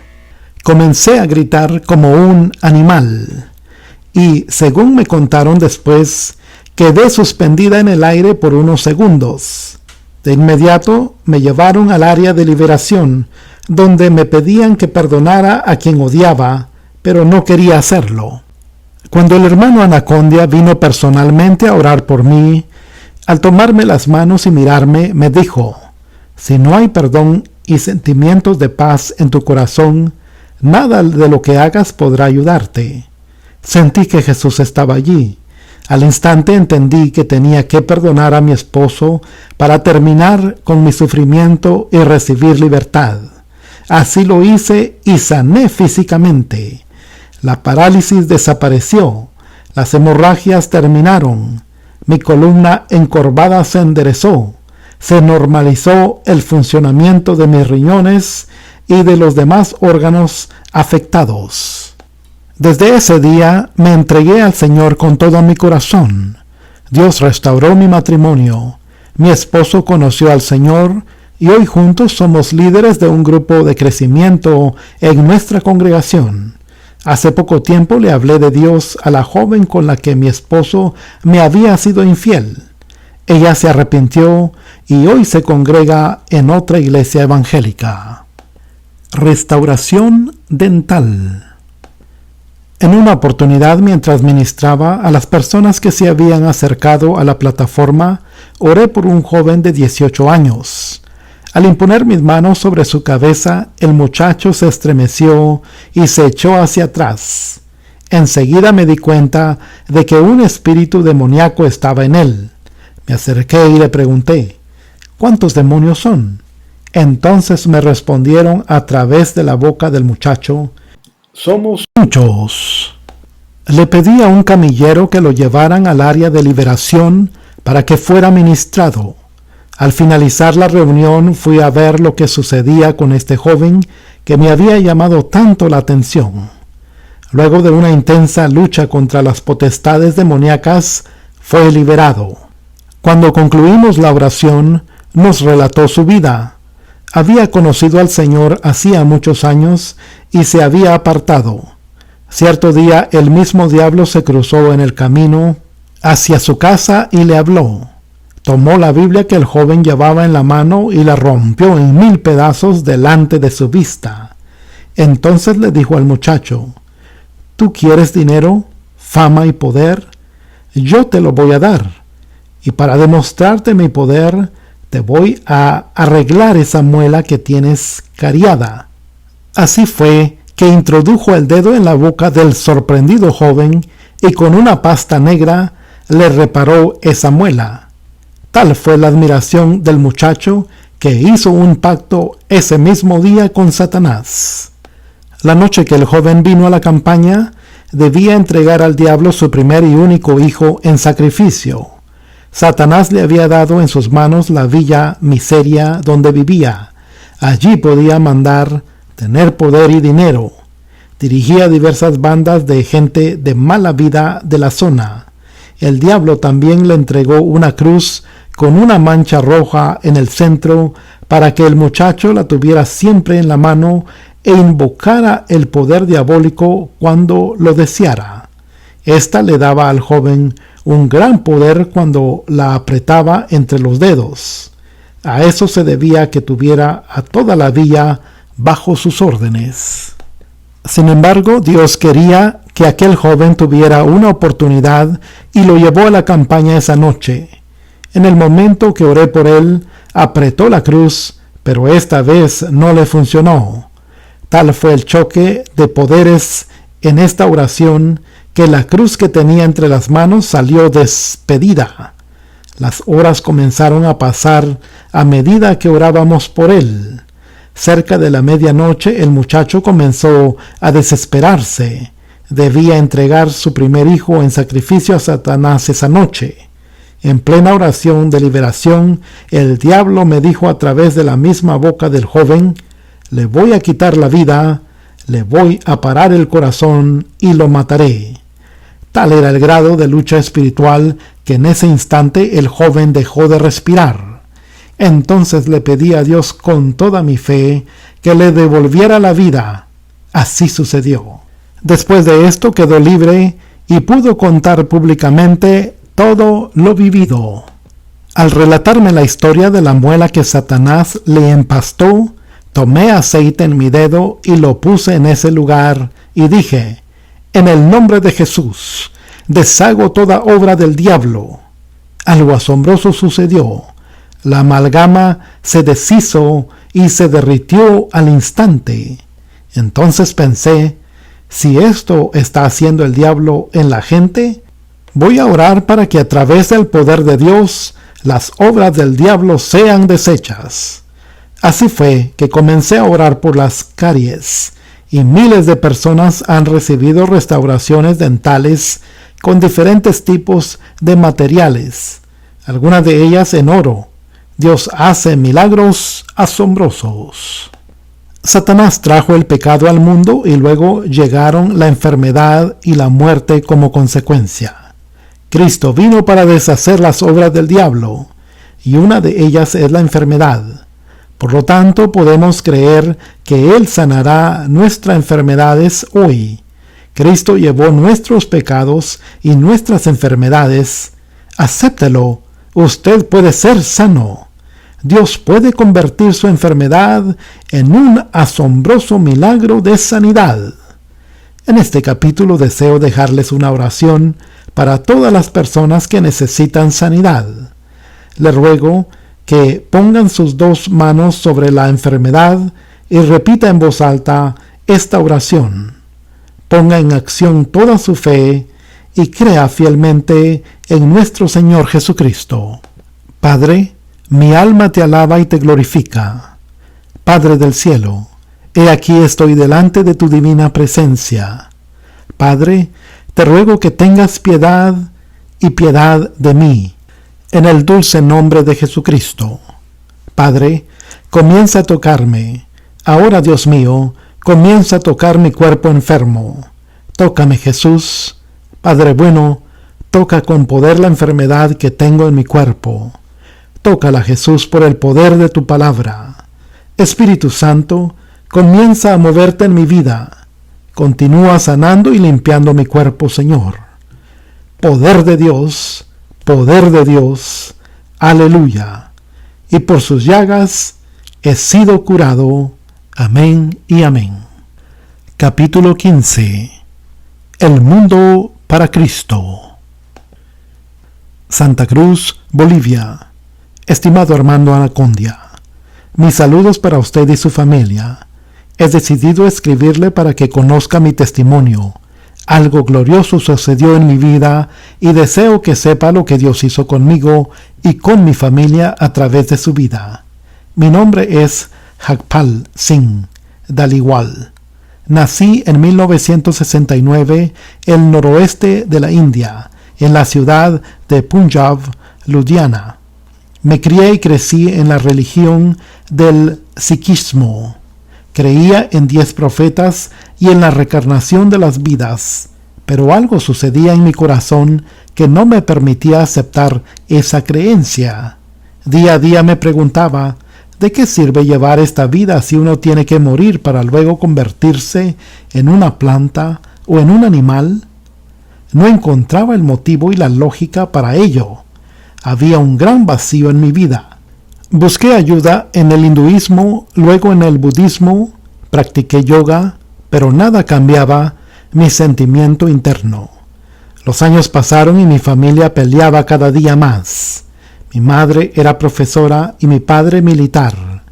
Él bebía mucho y esto hacía que las peleas fueran cada vez mayores. Me incliné por la astrología y las ciencias ocultas, pero no había cambios positivos en mí. Todo iba de mal en peor. Con el correr de los años, mis padres decidieron ir a Santa Cruz, Bolivia. Allí perdieron todo su dinero. Esto desencadenó en mi padre una caída aún mayor hacia el vicio de la bebida. Ninguna religión, ningún tratamiento pudo ayudarnos con el problema de alcohol que mi padre tenía. No había tranquilidad en mi hogar, lo que me llevó a pensar en el suicidio algunas veces.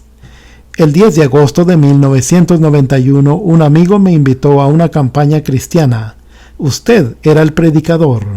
Era la primera vez en mi vida que asistía a una reunión de este tipo y también la primera vez que escuchaba el nombre de Jesús. Miles de personas estaban en ese lugar. No sé qué cantaban ni qué hablaban. Por ese entonces mi español era muy pobre, pero me gustaba ver a la gente sacar sus pañuelos y batirlos al aire mientras cantaban sonriendo. Cuando usted subió a la plataforma, toda la gente comenzó a aplaudir y a levantar las manos. Yo hacía lo mismo que ellos. Entonces usted comenzó a orar y aunque no entendía lo que decía, sus palabras conmovían mi corazón. De pronto, sin saber la razón, comencé a llorar y a gemir. No podía dejar de hacerlo. Luego usted abrió la Biblia y la leyó. Era la primera vez que escuchaba palabras de este libro. En su voz había algo que me tocaba profundamente y me impartía paz. Mi actitud era reverente. En mi interior entendía que alguien sagrado estaba en ese lugar. Después de la predicación usted oró. De pronto veo que una mujer frente a mí cae al suelo. Creí que se había desmayado, pero al mirar hacia la izquierda veo más personas caerse en todo el lugar. Era sorprendente. Jamás había visto algo semejante. Al ministrarlos personalmente con imposición de manos, todos caían al suelo. Todo era muy nuevo para mí. Nunca había visto nada igual en la India. Recuerdo que le comenté a mi amigo que solamente caían los débiles, que yo no caería porque era muy fuerte. Era de la India. Mi amigo se rió y me dijo entonces que no me parara en la fila. De inmediato me veo en la fila con los que querían que usted orase por ellos. Miré a Lugier y con mis pocas palabras le dije, yo no caer. Al cerrar mis ojos, un pensamiento cruzó mi mente. Sentí la necesidad de pedir ayuda. Oré a Dios diciéndole, ayúdame Dios, y lo repetí varias veces. Entonces usted pasó su mano sobre mi cabeza y oró por mí. Nada raro me pasó. Entonces pensé, otros se caen y a mí no me pasó nada. Pero al abrir los ojos me di cuenta de que yo también estaba en el piso. Dios mío, no me di cuenta cuando caí. Respiré profundamente y una paz intensa llenó mi alma. Enseguida supe que era Dios. Todo mi ser sentía su presencia. No me quería ir de aquel lugar. En mi cuerpo sentía correr como una corriente eléctrica. Al día siguiente de mi conversión llevé a mi papá a la campaña, recibió ministración espiritual en la carpa y fue libre del alcohol. Después de aquel día, hasta hoy, nunca más probó la bebida. Luego mi hermana y mi madre también aceptaron al Señor. Desde ese momento, todo cambió. Me convertí en la persona más feliz del mundo. El vacío en mi interior desapareció. Después de esta campaña que duró 33 días, comencé a congregarme en una iglesia de la ciudad de Santa Cruz con el pastor Ariel Batallano. Allí me discipularon y me enseñaron las Escrituras.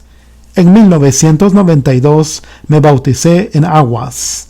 Al año siguiente recibí la promesa del Espíritu Santo y más tarde el llamado al servicio de Dios. Luego finalicé el seminario bíblico y en 1994 fui consagrado pastor. He contado mi testimonio en algunos países como Bolivia, Perú, Estados Unidos y Canadá. Dios me ha acompañado con señales y maravillas. Hoy estoy preparándome para llevar el Evangelio a la gente de mi propio pueblo, de mi tribu. Ellos deben conocer que Dios es el único que puede salvar. Doy gracias a Dios por su vida, por haber sido el canal que me llevó hasta Jesucristo. Los aprecio mucho, siempre estaré orando por su vida.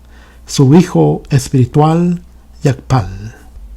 Dios nos ha ayudado a que juntos a través de este libro podamos descubrir y aprender diversas artimañas con las que el diablo engaña a este mundo y asimismo darnos cuenta de que el Señor dio una tarea a sus discípulos. El mensaje fue claro, la comisión fue sencilla, aunque desafiante. Pero luego de haber avanzado juntos a usted a lo largo de estos capítulos, cada vez se afirmaban más en mí estas palabras. Estas señales seguirán a los que creen. Una vez que Jesús se les apareció a los 11 y les dio esta gran comisión, la Biblia nos cuenta que el Señor, después que habló, ascendió a los cielos y se sentó a la diestra de Dios. Sin embargo, hay algo que confirma y concluye todas estas palabras. En Mateo 16, verso 20 lo encontramos. Y ellos, saliendo, predicaban en todas partes, ayudándoles el Señor y confirmando la palabra con las señales que le seguían. Amén.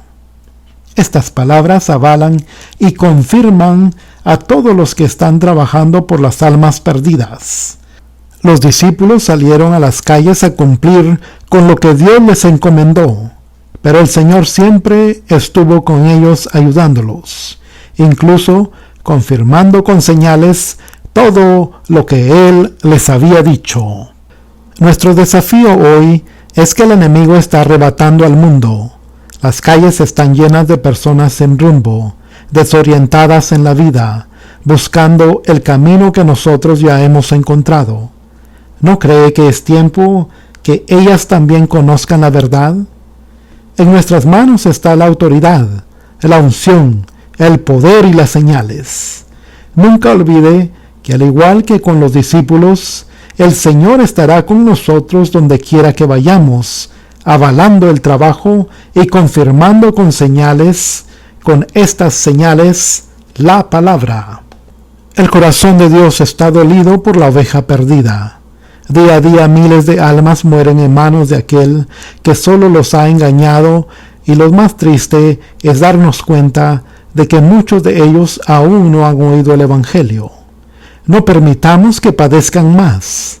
La palabra dice, el alma que pecare, esa morirá. Ezequiel capítulo 18, verso 4. No permitamos que tantas vidas continúen perdiéndose sin conocer la verdad. La Iglesia de Jesucristo tiene la gran responsabilidad de anunciar el Evangelio. Es sentido de Dios que gran parte de la Iglesia ha olvidado el gran mandato, la gran comisión que nuestro Señor Jesucristo dejó. Id por todo el mundo y predicad el Evangelio a toda criatura. Marcos capítulo 16, verso 15. Pero ¿cómo podemos predicarles a los perdidos? Simplemente con la verdad y la sencillez del Evangelio.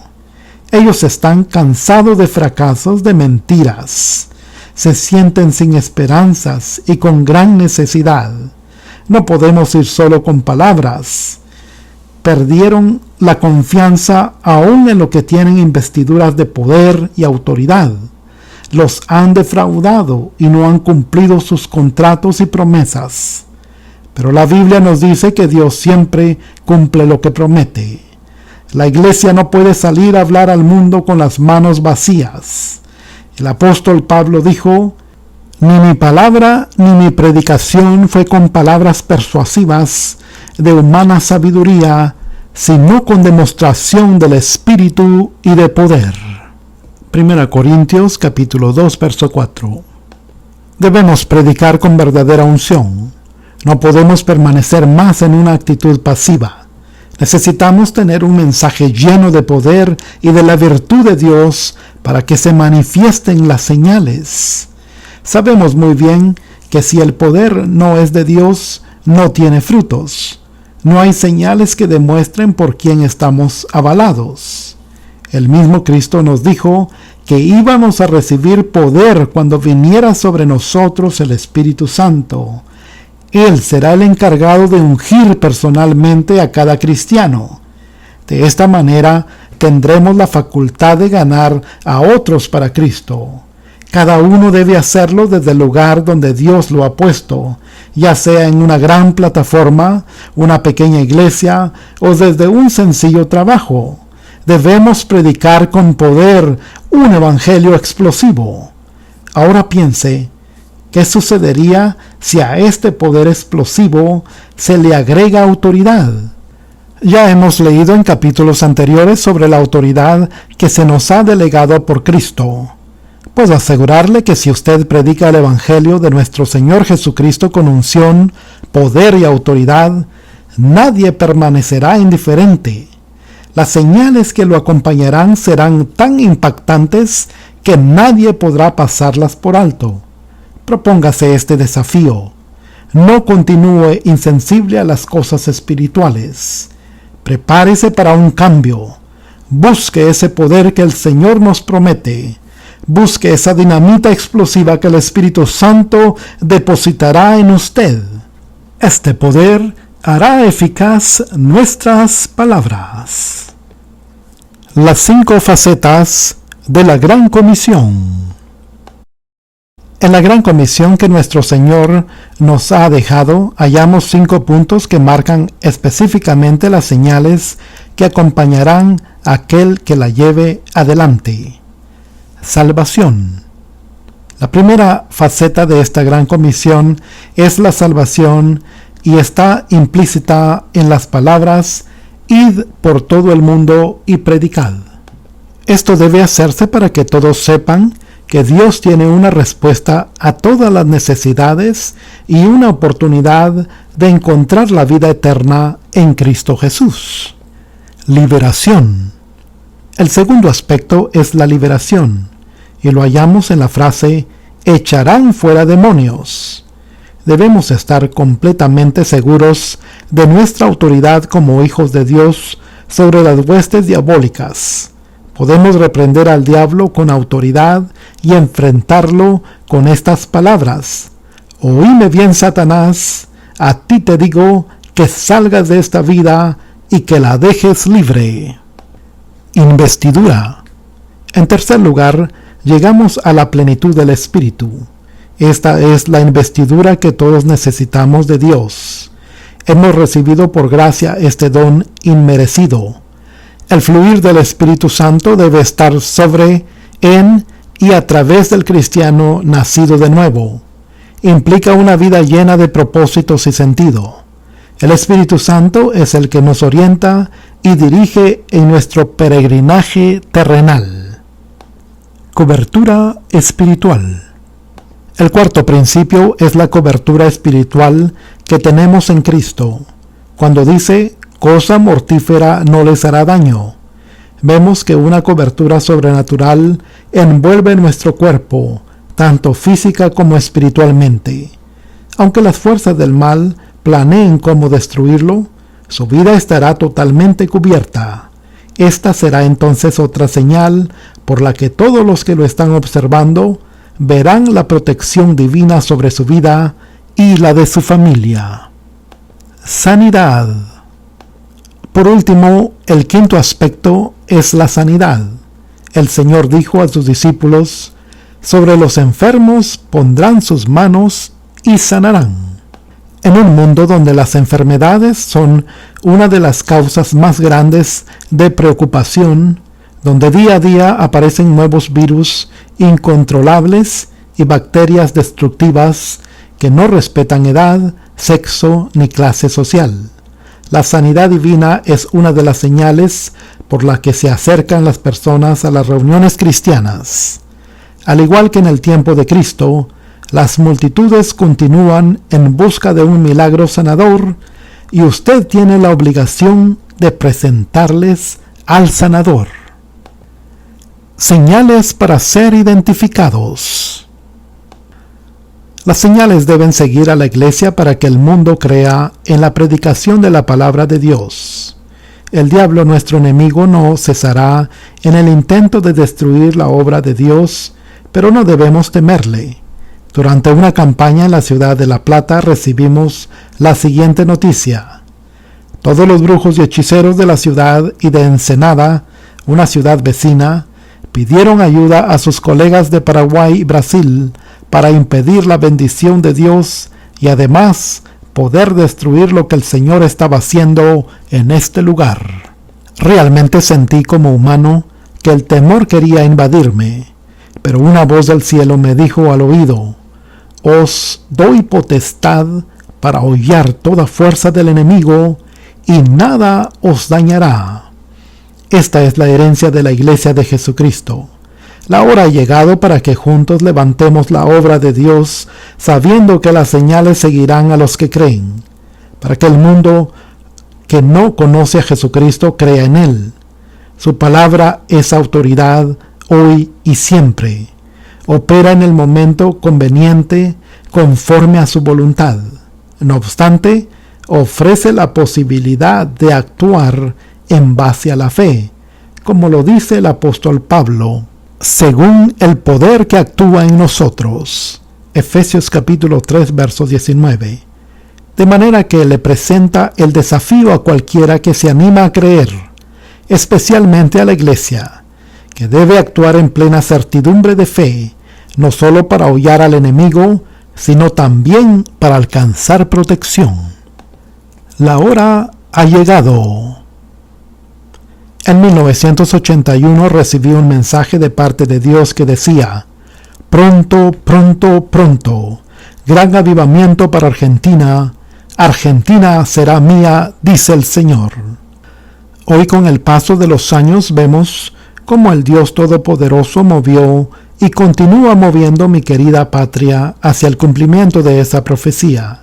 Sin embargo, aún no hemos visto todo lo que Él tiene preparado para este país. Sé muy bien, porque he participado, que este mismo movimiento también estremece a muchos países latinos. Grandes naciones se están movilizando en medio de un avivamiento espiritual. Pero no nos olvidemos que la hora ha llegado para que juntos edifiquemos la obra. Este es el mensaje de Dios para usted, hermano, líder, pastor. La hora de predicar el Evangelio a toda criatura ha llegado. A usted se le ha encomendado esa comisión. Permanezcamos firmes y unidos en Cristo para que juntos podamos ver esa realidad que estamos vislumbrando, el mundo para Cristo. Si usted, que ha llegado hasta esta página, siente el anhelo que Dios use su vida para que miles de personas conozcan a Cristo, ponga sus manos sobre su cabeza y repita conmigo esta oración.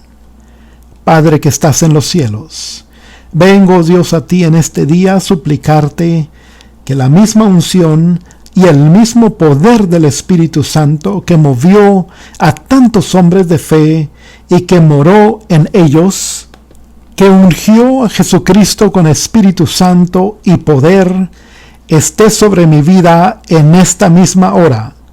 Padre, recibo esta unción y poder para hacer bienes y para deshacer todas las obras del diablo, para que los enfermos sean sanados, los oprimidos liberados, los yugos quebrantados y las puertas de las cárceles sean abiertas.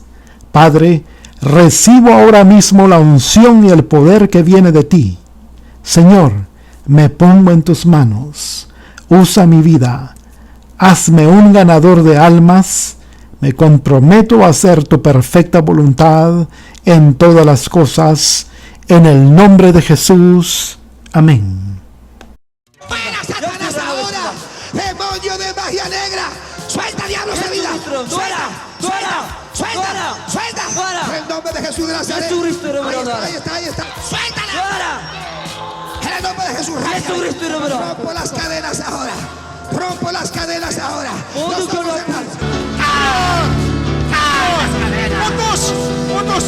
Satanás, ahora! ¡Fuera! ¡Demonio de maldición familiar! ¡Sana ahora! ¡Sana ahora! ¡Suelta la vida ahora! ¡Ahora! ¡Demonio de satanismo! ¡En el nombre de Jesús! ¡En el nombre de Jesús! ¡Rompo toda cadena del diablo! ¡Hurra, ba, ba, ba, ba, ba, ba, ba, ba, ba! ¡Hurra, ba, ba, ba, ba, ba, ba, ba, ba, ba, ba! Dios comienza a romper cadenas ahora. Comienza a romper cadenas, Señor, ahora. Ahí está. Ahí está la mano de Dios ahora, Satanás. Ha llegado tu hora. ¡Fuera, diablo! Comienza a romper cadenas, Señor. Comienza a romper cadenas ahora, Dios. De Nazaret. En el nombre de Jesús de Nazaret. En el nombre de Jesús de Nazaret. En el nombre de Jesús de Nazaret. Ahí está la mano de Dios rompiendo las cadenas. Ahí está. Demonio de maldición familiar. ¡Fuera! Al maestro